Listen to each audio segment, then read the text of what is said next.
no ar o MPTV, um programa do Ministério Público do Maranhão em parceria com a TV Assembleia. No programa de hoje vamos falar sobre a campanha de prevenção às drogas do MP e a pedalada que foi realizada no município de Açailândia. Nas ruas da capital, a população pergunta e o MP responde. E ainda, projeto Ler, Escrever e Pensar, conscientizar para transformar de prevenção à corrupção, realizado em escolas públicas, é premiado no Conselho Nacional do Ministério Público. Está no ar o MPTV. O projeto Ler, Escrever e Pensar, conscientizar para transformar, foi criado pelo Ministério Público do Maranhão no ano de 2016 e foi idealizado pela promotora de justiça da comarca de João Lisboa, Maria José Lopes Correia. Esse ano, o projeto conquistou o segundo lugar no prêmio CNMP 2018. E é com a promotora que nós conversamos agora. Promotora, foi um grande resultado, um grande reconhecimento desse trabalho que foi desenvolvido, começou a ser desenvolvido em 2016 e que agora recebeu esse prêmio em Brasília, né?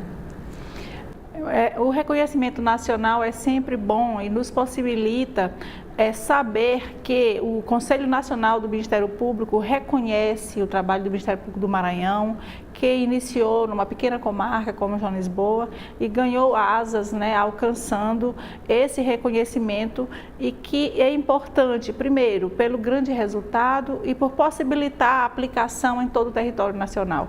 Então, a felicidade que nós temos é de saber que esse resultado que nós buscamos em João Lisboa hoje alcança essa dimensão nacional e nos possibilita ver que tem um reconhecimento de que aquela sementinha que nós lançamos aqui hoje pode-se dizer que já tem frutos grandiosos na vida do cidadão, que é realmente o destinatário do trabalho do Ministério Público como um todo, inclusive o nosso. Promotora, esse projeto ele é muito interessante. Ele trabalha a leitura, ele trabalha a reflexão, ele trabalha a consciência do estudante. Eu queria que a senhora explicasse para o nosso telespectador, para quem não conhece o Ler, Escrever e Pensar, Conscientizar para Transformar, como é que esse projeto é realizado na prática? O projeto, ele utiliza vários mecanismos para fazer o cidadão refletir e buscar uma mudança de base na sua conduta, alcançando a escola, alcançando através dos estudantes, das suas famílias e levar essa reflexão para dentro de casa, para o seu bairro também, para a sua comunidade. Então, a gente tem observado isso acontecer na realidade de João Lisboa e em todas as comarcas onde ele tem sido aplicado. Então, a gente tem visto na conduta modificada do estudante, ele se resigna, e leva essa irresignação para os seus familiares. E nós temos sido procurados, enquanto promotores de justiça, tendo essa resposta vindo dos lares. E isso é muito bom. Como que esse projeto é aplicado? Nós instigamos no estudante a leitura de uma obra literária por ano, obras literárias a cada ano. Então, em 2016, nós aplicamos o livro Nobre Deputado, do autor Marlon Reis. Em 2017, foi o livro do Roberto da Mata, Quem Faz o Brasil, Brasil. Em 2018, nós estamos aplicando o livro Ética e Vergonha na Cara, do Mário Sérgio Cortella e Clóvis de Barros Filho. Então, após a leitura desse livro, pelos estudantes do ensino médio e do 9º ano do ensino fundamental, o promotor de justiça vai à escola debater esse tema, tanto com as equipes pedagógicas quanto com os estudantes, em palestras que são grandiosas, e o promotor de justiça aborda toda essa temática. E após esse ano de debate, não só pelo promotor, mas também pelas equipes, pelos coordenadores pedagógicos, pelos gestores escolares, pelos professores, são elaboradas redações, vira uma competição entre os estudantes de cada turma. E esses estudantes escrevem de próprio punho, cada um sua redação, e os professores de cada escola selecionam as melhores redações de cada turma. Essas redações entram em competição com as redações de outras escolas. Acaba virando uma competição, primeiro entre estudantes de uma mesma escola, depois uma competição entre escolas. Vira uma grande competição no município e, ao final, o Ministério Público seleciona, através da Academia Imperatrizense de Letras, que tem uma participação magnífica nessa seleção. Selecionamos os 3 melhores do ensino médio e os 3 melhores do ensino fundamental. Ao final do ano, nós fazemos um grande evento de premiação das 6 melhores redações de cada município e premiação também das escolas. Primeiro, a escola que nós chamamos de escola campeã, que é a escola à qual pertence o estudante que alcançou o primeiro lugar, e também premiamos, fora o primeiro lugar, nós premiamos também a escola que a gente chama de escola nota 10, que é a escola que desenvolveu mais atividades para aplicar o projeto. Nem sempre a escola nota 10 corresponde à escola campeã, Sim. porque, na verdade, a escola campeã está vinculada ao desempenho do estudante, né? Mas nós também fazemos questão de premiar a escola nota 10, que é a escola onde os professores, as equipes pedagógicas desenvolvem trabalhos primorosos para levar essa reflexão ao seu estudante. Promotora, como a senhora bem mencionou no início da entrevista, esse projeto ele foi iniciado em 2016. O que lhe motivou a trabalhar especificamente esse tema? A observação de que o cidadão, apesar de muito irresignado com a postura política, a postura administrativa dos gestores públicos, né, sempre envolvidos com corrupção, a gente vê muito isso. Qualquer acesso a meios... No site do Ministério Público, né, todos os dias tem ações lá de improvidade contra gestores. Exatamente. Então, a gente que está aqui na base, trabalhando a comunidade, a gente percebe a indignação, a irresignação da comunidade, do cidadão individualmente considerado. Mas a gente observa que o próprio cidadão não reflete o suficiente para perceber que esses grandes atos de corrupção que desaguam em grandes prejuízos para a comunidade como um todo, ele não percebe que isso nasce às vezes dentro dos lares, dentro de casa, que ele se multiplica na escola. É como a semente da corrupção nasce em casa, quando a mãe instiga o seu filho a uma vantagem indevida, quando esta vantagem indevida é às vezes aprimorada na escola, quando o aluno pratica o ato de colar, o ato de levar vantagem em cima do seu coleguinha dentro da sala de aula. Então, são esses atos que a gente costuma chamar de pequenos atos de corrupção, mas que na verdade não são pequenos. Aquilo é a semente que vai, ao final, desaguar no gestor público, que leva milhões para suas contas particulares, né, retirando das políticas públicas e levando grande prejuízo ao cidadão brasileiro. Então, o projeto nasceu disso, da observação de que o ato de corrupção grandioso, ele nasce dentro de casa, ele foi aprendido às vezes e aprimorado na escola. Não é incomum que o promotor de justiça receba em seu gabinete reclamação de toda a ordem, né, de atos de corrupção. Mas às vezes a mesma pessoa que vai ao promotor de justiça levar ao conhecimento do promotor o desvio de uma verba pública de uma creche ou de uma escola, por exemplo, é o mesmo cidadão que também pediu àquele gestor uma ajuda financeira indevida, é o mesmo cidadão que ajudou a saquear um veículo, né, que numa estrada, por exemplo, a gente vê muito isso, às vezes o motorista capota o carro e antes de prestar socorro à vítima, o carro é saqueado. Então é o mesmo cidadão que faz isso, é o mesmo que vai reclamar do gestor público, né, que desvia a verba. Então, assim, é preciso que o cidadão verifique não só esse gestor público, os atos desses administradores, politicamente falando, mas é preciso também que ele reflita sobre o que ele faria se ele estivesse governando o município, se ele estivesse administrando o Estado ou a União. Será que esse cidadão que reclama do desvio do dinheiro público, será que ele não faria a mesma coisa se ele estivesse administrando? Será que é realmente só o gestor público que erra? Será que nós aqui, quando nós orientamos os nossos filhos pela lei da vantagem, será que eu, enquanto eleitor, quando eu troco o meu voto, não é? Eu uso o meu voto como elemento de barganha, será que também eu não estou praticando a corrupção?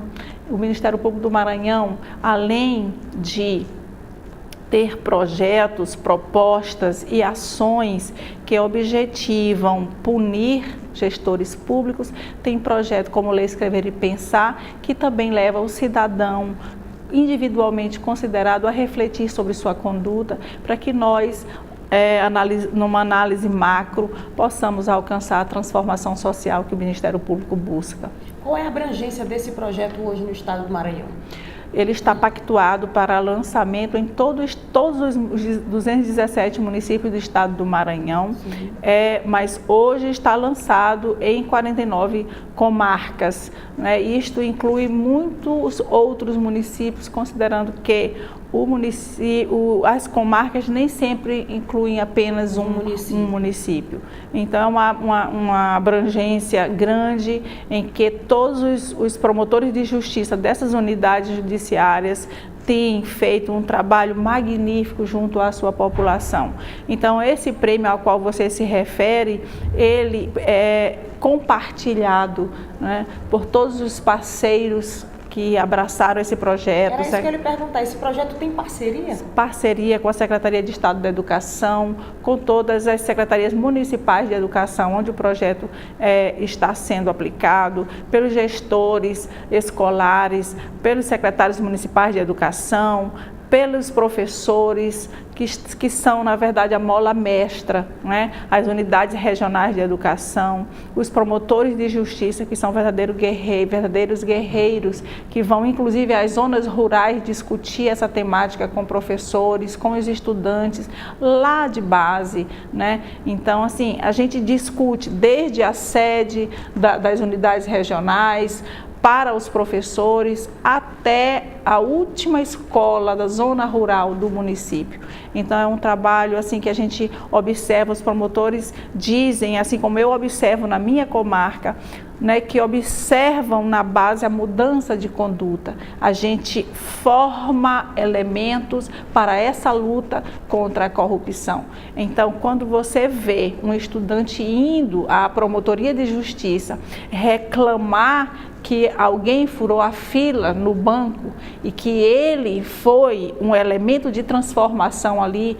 Outro dia, em João Lisboa, um estudante chegou à promotoria e disse: doutora, eu fiz a mudança ali, eu fiz naquele banco, subi na cadeira, né, e disse que ele estava errado, eu organizei a fila e disse que estava errado aquela senhora que chegou de salto alto, furando a fila dos idosos, eu mudei, eu conscientizei aquela senhora. Então a gente vê o brilho no olho daquele estudante, né? O engajamento, e quando você vê que você formou aquele elemento, que ele às vezes ele não sabia que furar a fila também é um ato de corrupção. Ele não sabia de que pequenos atos assim, de, por exemplo, estacionar numa vaga de uma pessoa portadora de deficiente, né? Pequenos atos de corrupção, na verdade, não são vistos assim. Só são vistos os atos de desvio de dinheiro público em grande quantidade, e a gente precisa observar não só os atos dos outros, mas também os nossos próprios atos. Ou seja, os resultados desse projeto a gente já começou a colher, né? Com certeza, né? Cada pessoa que modifica a sua conduta a partir da reflexão que esse projeto possibilita, nos torna pessoas melhores e é esse resultado que vai, ao final, concluir em administração pública proba, que é o que o Ministério Público busca, desde o seu procurador-geral até os promotores de justiça das instâncias iniciais que têm aplicado esse projeto. Promotora de Justiça Maria José Lopes Corrêa, da comarca de João Lisboa, muito obrigada pela participação aqui no MPTV e parabéns pelo prêmio. Nós é que agradecemos, o Ministério Público agradece. Muito obrigada. Qual é a diferença entre medida socioeducativa e prisão? Trata-se uma da reprimenda que é aplicada aos adolescentes, aqueles que têm menos de 18 anos e que são, na verdade, a eles imputada um ato infracional. A consequência de um ato infracional, que é o equivalente ao crime, só que praticado por um menor de idade, menor de 18 anos de idade, é que ele será submetido a uma medida socioeducativa, que é gradativa lá. A mais grave delas é a internação em estabelecimento que possa servir a ele, pelo menos até os 21 anos de idade, para que ele cumpra essa medida socioeducativa. A prisão, na verdade, ela é a pena aplicada àquele que tenha a imputabilidade penal por já ter mais de 18 anos de idade. Confira agora os destaques da semana no Ministério Público do Maranhão.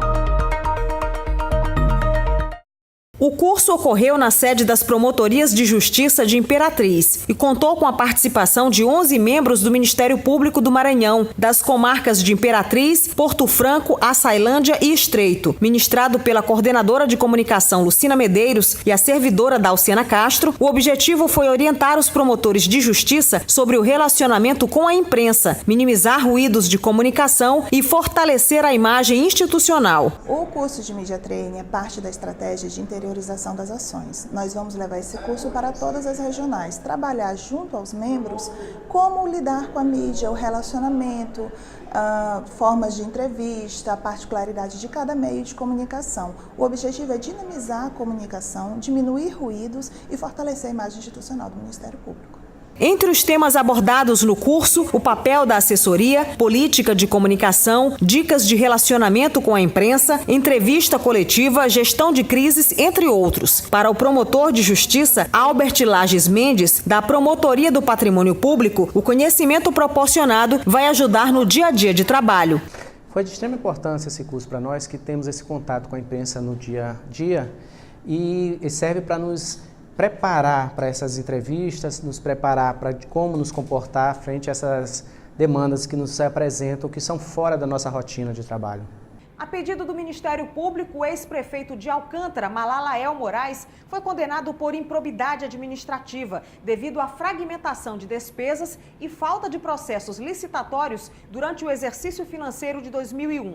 A sentença, proferida pelo juiz Rodrigo Otávio Santos, atende a uma ação civil pública ajuizada em agosto de 2003 pelo promotor de justiça José Alexandre Rocha. A Promotoria de Justiça da comarca de Alcântara constatou que o ex-gestor firmou contratos e não tendo realizado qualquer processo licitatório ou de dispensa de licitação em 17 contratos. O ex-gestor teve os direitos políticos suspensos pelo prazo de 5 anos. Está obrigado a pagar multa civil no valor de mais de R$387 mil e está proibido de contratar com o poder público pelo prazo de 5 anos. Estas e outras notícias você confere no nosso site www.mpma.mp.br.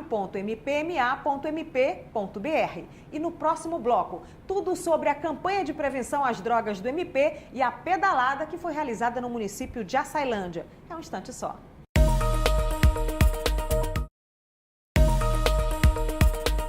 Foi realizada na segunda quinzena do mês de setembro, no município de Açailândia, a segunda pedalada do Ministério Público na prevenção às drogas. A ação faz parte da campanha Quem Escolhe o Seu Caminho, Você ou as Drogas? É sobre esse assunto que eu vou conversar agora com a promotora de justiça da 2ª Promotoria Criminal de Açailândia, Sandra Fagundes Garcia.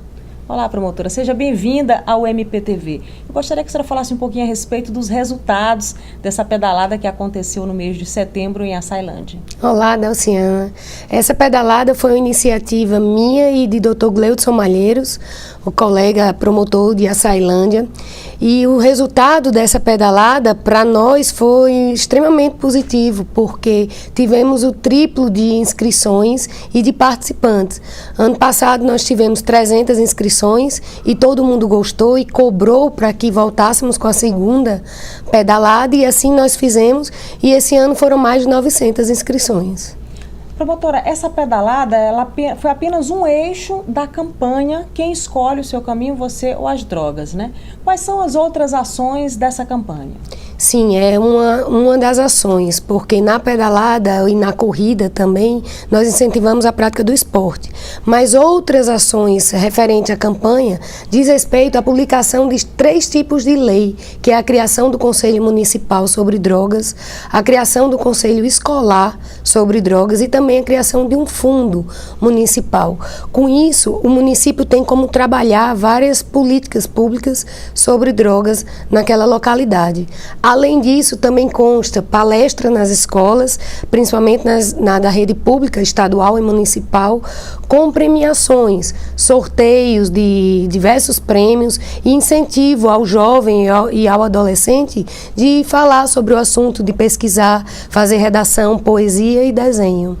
Promotora, essa campanha teve início em 2011 em Itapecuru, em 2013 já foi incorporada ao município de Açailândia e tem sido desenvolvida em outros municípios. Como é que está a abrangência dessa campanha? Como é que ela está sendo desenvolvida nos outros municípios do estado? De fato, ela iniciou com a doutora Cristiane Lago, foi ela a idealizadora da campanha e seguiu para São Luís. Em seguida eu copiei para Açailândia em 2013. E no ano passado, início do ano passado, nós fizemos parte, nós duas, de um comitê estadual do Maranhão na prevenção às drogas. Com isso, nós pudemos abranger uma maior parte de municípios. Esse ano, continuamos com a campanha Quem Escolhe Seu Caminho e estamos próximos a fechar 100 municípios. Recentemente lançamos a campanha em Urbano Santos e mais 3 cidades, e aí fechamos 94 municípios abrangidos. Esse problema das drogas é uma situação muito frequente que prejudica a vida bastante dos adolescentes nesses municípios aqui do Maranhão que a senhora tem acompanhado como coordenadora da região sul? Sim, nós acompanhamos também o sofrimento dos pais e da família, porque a droga, quando entra no ambiente familiar, ela destrói a vida não só do usuário, mas de todos que estão ao redor. E foi com um pedido até de várias mães que vão na promotoria, expõem o drama que elas passam com os filhos, que nós decidimos atuar nessa área de prevenção e de falar sobre o assunto, de levar o assunto para a sala de aula, de promover uma campanha dessa, mostrar as consequências, as dificuldades, principalmente na área criminal. Como eu sou promotora criminal, eu vejo isso no meu dia a dia. A senhora também está começando a atuar com a campanha Maria da Penha, né? Que trata basicamente da questão da prevenção da violência doméstica, da repressão dessa violência doméstica, né? Como é que essa campanha está sendo desenvolvida aqui na região tocantina? Aqui em Imperatriz, a doutora Aline Matos desenvolve 2 projetos, que é o Conversando com Elas e um projeto Novo Olhar. Ambos eu estou copiando em Açailândia. Eu já iniciei com o projeto Conversando com Elas, reestruturei o CRAM, que é um centro de representação da atividade da mulher. Esse CRAM não funcionava ainda, né? Não, ele funcionava e depois parava. Aí mudava de gestor, aí voltava a funcionar e depois parava. Quando eu iniciei com a atribuição na Maria da Penha no início desse ano, eu reestruturei, voltei a ter conversas com o poder público, com a prefeitura, para que voltasse a funcionar. Então lá eu tive um ambiente propício para desenvolver o Conversando com Elas, que foi por onde eu comecei. E o que é esse projeto Conversando com Elas? Reúne as vítimas da Maria da Penha numa roda de conversa. E ali, naturalmente, elas expõem o problema que elas estão passando, expõem as dúvidas que ela tem, normalmente são dúvidas processuais quanto às medidas protetivas, e nós vamos conversar e orientar. Sempre eu levo um convidado, a semana passada eu levei a juíza da Vara de Família e ela falou sobre alienação parental e sobre algumas outras ações familiares, e recentemente eu levei o defensor, que eu trabalho, e o juiz. Fomos nós três conversar com elas e discutir, tirar dúvidas, e elas se sentem à vontade. É diferente do ambiente processual, de quando elas são ouvidas num processo, como ela é ouvida nesse projeto, porque a gente consegue realmente visualizar o interior, isso é bem interessante. Esse depoimento foi o próprio juiz que me disse, e você consegue abranger e ter uma ideia melhor do drama e do que elas passam. Ou seja, é importante fornecer esse atendimento para essa mulher no momento em que ela sofre essa violência, mas também é preciso cuidar dessa mulher pós-denúncia, né? Pós-atuação do Ministério Público. Sim, tem que ter toda uma forma de atendê-la, não pode recriminar, tem que saber como é que conduz. Teve até recentemente um treinamento em Açailândia da Secretaria Estadual da Mulher, que teve lá para conversar com as pessoas que lidam, desde o delegado que recebe a mulher até nós, operadores do direito, sim, os nossos assessores, quem vai fazer o atendimento, como é que deve conduzir, como é que deve se portar. Isso também faz parte do projeto. A segunda parte do projeto é intitulada Novo Olhar. Ela, sim, trabalha com os réus? Essa, sim, segunda parte? Nós percebemos que não adianta só trabalhar a vítima, cuidar da vítima, dar um apoio psicológico, não só ela. Principalmente o réu tem que mudar de atitude, ou pelo menos iniciar uma mudança. E disso, a doutora Aline trouxe para a Imperatriz um modelo que já existe no Rio Grande do Norte. E lá o índice de reincidência é 0. Eles não voltam a bater na mulher, eles não voltam a agredir. Despertou a minha curiosidade. E eu vim aqui assistir em Imperatriz algumas sessões com esses réus e conhecer mais de perto o projeto. Sim. Não só é uma roda de conversa, não só é uma palestra, nem exposições de slides, nem filmes, vai além. Tem muita ação interativa, tem muita dinâmica de grupo, eles levam atividades para casa, eles vão refletindo. E isso, o mais interessante, é feito passo a passo.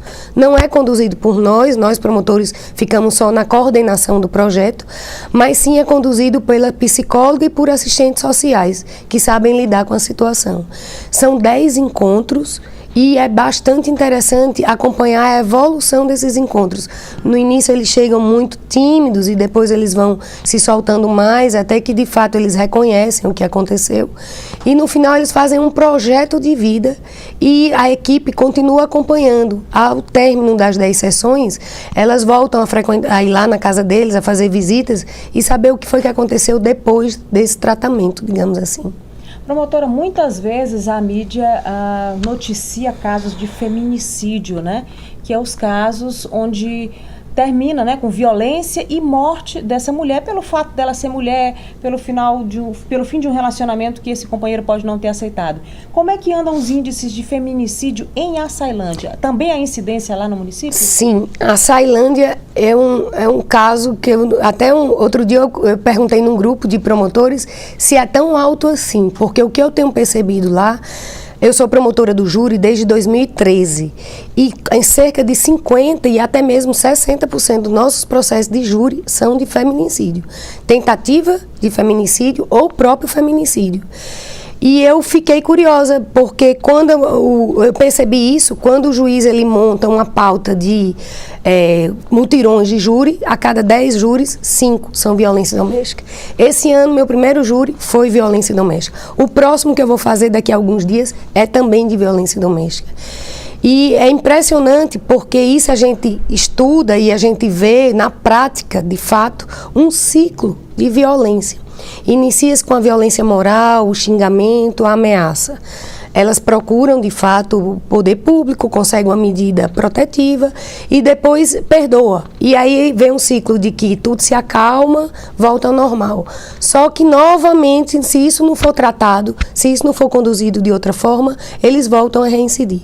E quando reincide, não reincide mais na ameaça, nem nos xingamentos. Já partem para a agressão física. Então, ela leva um tapa, ela leva um murro, ela já começam as agressões a piorarem. E depois fecha-se o ciclo, se ela continua ali, sem que nada tenha mudado, aí chega até realmente a morte. Infelizmente, nos feminicídios, o marido não vai de uma vez matando a mulher. Tem todo um histórico. Ou seja, ele vai matando aos poucos, né? Exatamente. E requer, então, da sociedade, né, e do Ministério Público também trabalhar a questão da prevenção e mudar essa consciência, mudar essa cultura de machismo, né? De que Tem uma mulher... muito a que mudar. O ditado de quem briga de marido e mulher, ninguém mete a colher, esse não pode mais existir. Tem que, de fato, denunciar, tem que, de fato, quem presenciar isso em casa ou com o vizinho ou uma pessoa próxima, tomar alguma atitude de não deixar que isso permaneça. Porque muitas vezes somos até coniventes com a situação de violência como essa. E um link entre a violência e a droga, nós percebemos também que a maior parte dos réus são usuários de drogas. Usam drogas ou a grande maioria bebe e chega em casa, bate na mulher. É uma outra situação de hábito, mudança de hábito e de tratamento que também precisa ser feito. Tem que visualizar o que é que acontece naquela situação e tratar. Nós vemos muitas mulheres dizer, sem beber ele é um anjo, ele é ótimo. O problema, doutor, é quando ele bebe. Quase 90% dos casos são relacionados à bebida. No grupo Novo Olhar, termina com um relatório em que a psicóloga, assistente social, direciona aquela pessoa a um tratamento para vencer o alcoolismo, ou se for usuário de drogas, ou qual a dificuldade que ele tem naquele sentido. Ou seja, tanto nos casos de feminicídio como de crimes, o fator droga ou bebida está inserido. Associado, sim, direto ou indiretamente relacionado.